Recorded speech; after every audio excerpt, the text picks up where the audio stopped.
สวัสดีพี่น้องวันนี้มากินตั้มข้าวปุ่นพี่น้องเอ้ยเป็นตาแสบเด้มีมากระทิ้นแกแน่ทิ้นอ่อนแน่ทิ้นกระเทินแน่ตั้มข้าวปุ่นเด้อพี่น้องเด้อแซ่บๆน้ำกันเด่นน้ำนองดีน้ำนองที่ปีงกินพวกเขา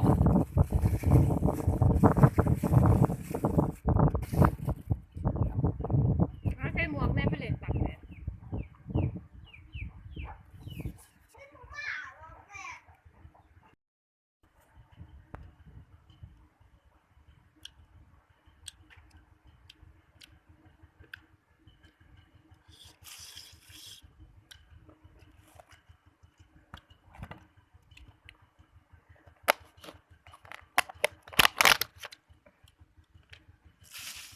เฮียเรื่อง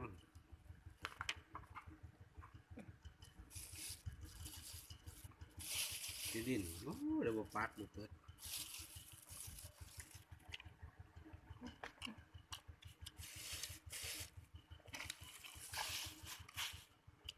ตุ้ยสะปุ่นพี่น้องเอ้ยโอ้ยคุณนะ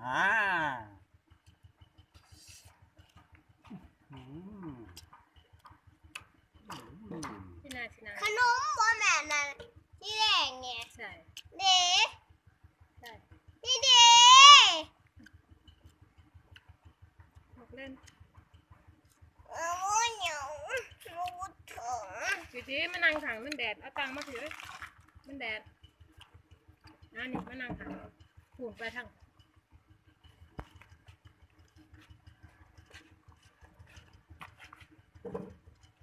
พอมึง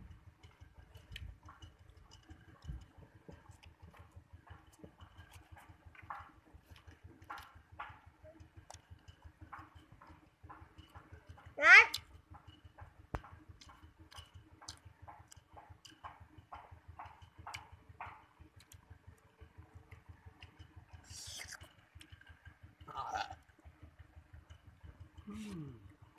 จังเนาะ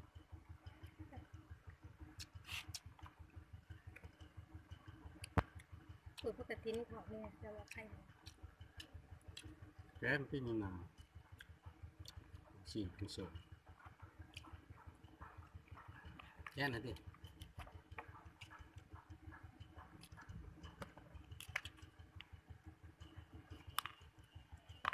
เขาปลาพวกวานนี่กินเก่าเยอะเพื่อกันดานเลย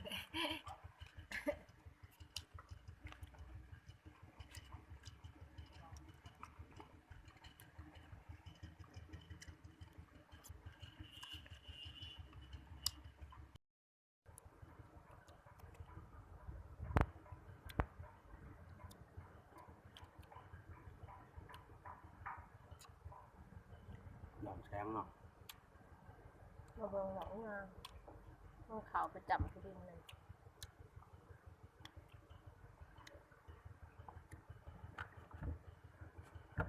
เขาให้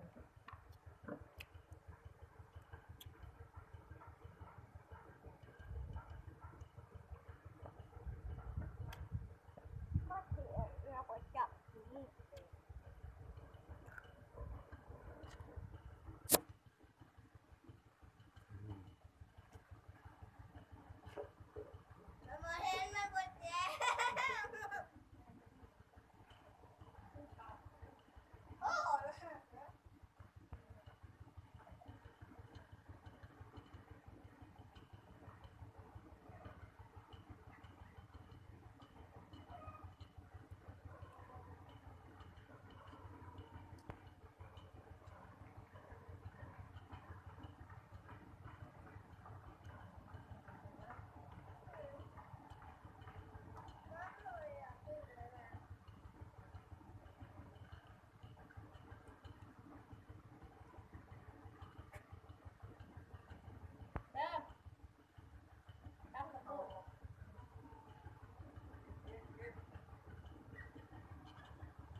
เ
นาะยังคือเก่ากระปุ่น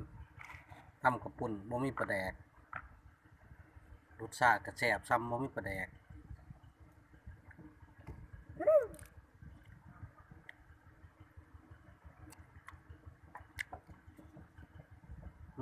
ไม่เห็นหวานปะ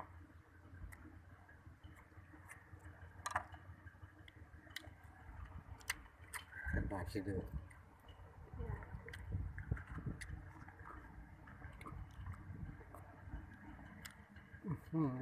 คำโตๆแฮปปี้เป็นเขาดิหรอ เอาก่อนเอากระปุก มันสิบาทมือ ขอละขอละ มัม กินยังขาปากอยู่ในปากกินยังเต็มปาก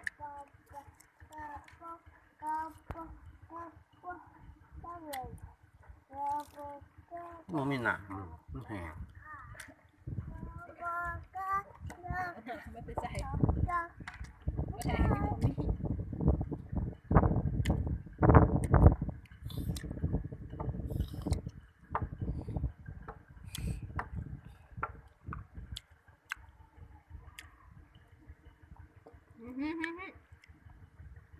เฮ็ด เปื้อน